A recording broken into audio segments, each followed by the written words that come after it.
स्वागत है। देखते हैं खबरें विस्तार से। भंडारा जिले में भाजपा का गुंडाराज, पूर्व सांसद नाना पटोले ने किया भाजपा पर प्रहार। भंडारा जिले में आए दिन प्रशासनिक व्यवस्था चरमरा गई है।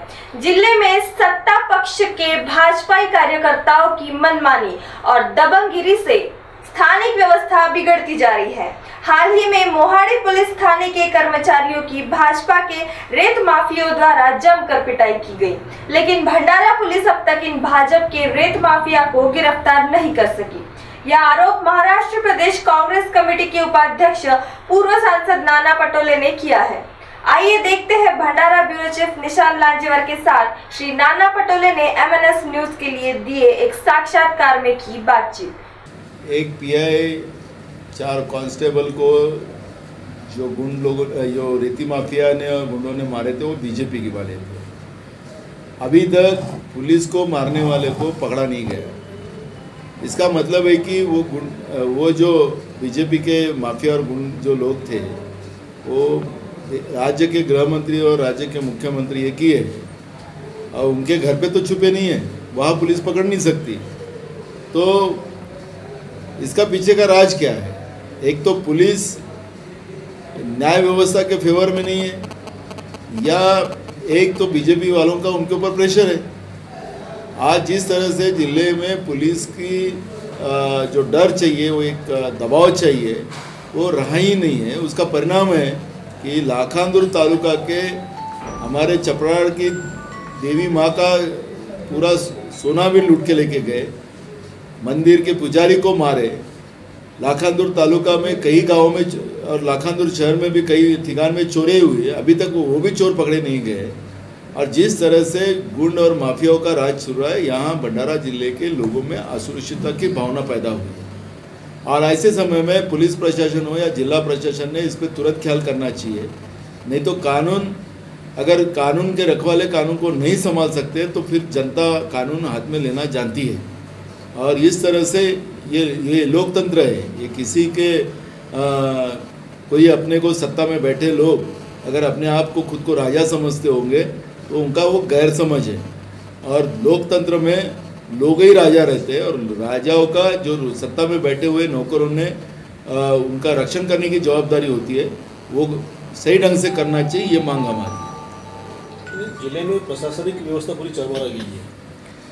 जैसा राजा वैसा उसका नौकर, ऐसी परिस्थिति आज है। आपको पता होगा कि माननीय हाईकोर्ट मुंबई ने जब मराठा आंदोलन के समय में ये कहा था कि महाराष्ट्र में लोकतंत्र है ही कि नहीं, सत्ता है ही कि नहीं, इस तरह से एक आरोप माननीय हाईकोर्ट ने किया था। आपको याद होगा कि कोर्ट अभी जिस तरह से सरकार के ऊपर पहली बार ताशेरे खींच रहे हैं, वो पहले कभी नहीं हुआ।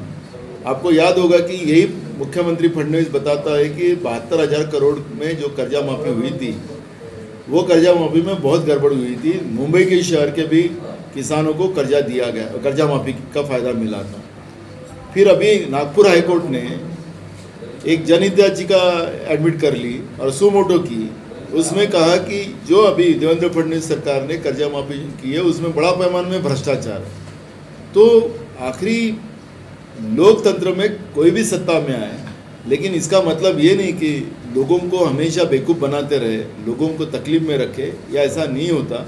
और इसलिए फडणवीस सरकार जिस तरह से महाराष्ट्र में प्रशासन का दुरुपयोग कर प्रशासन को जनता से तकलीफ दिलाने का काम जो कर रहे हैं, बड़े पैमाने में लोगों को पैसे लिए बगैर काम नहीं पूरे महाराष्ट्र में करने का, जो नहीं करते, पैसे लिए बगैर ही काम नहीं करते, ऐसी जो स्थिति पैदा की है। भ्रष्टाचार का आलम जिस तरह से फडणवीस सरकार में महाराष्ट्र में बना है, वो कभी भी इस महाराष्ट्र में ऐसा कभी नहीं हुआ था। ऐसी परिस्थिति आज महाराष्ट्र में है।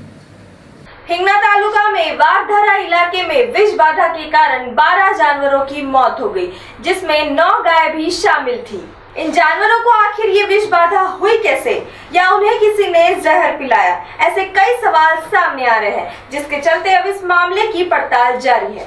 गणपति बप्पा का आगमन बस कुछ दिन की दूरी पर ही है। हालांकि अमरावती शहर की सभी मुख्य सड़कों की स्थिति बेहद दयनीय है। सड़कों की तत्काल मरम्मत की मांग के लिए युवा सेना के कार्यकर्ताओं ने सार्वजनिक बंधार विभाग में गणेश जी की प्रतिमा को स्थापित करके एक अलग ही आंदोलन आयोजित किया गया।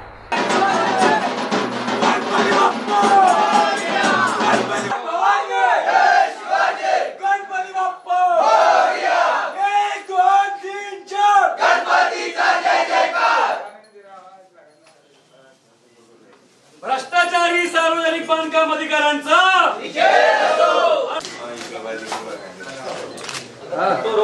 तो खबरों में आज के लिए इतना ही। तब तक के लिए देखते रहिएगा MNS न्यूज़ लाइव। नमस्कार।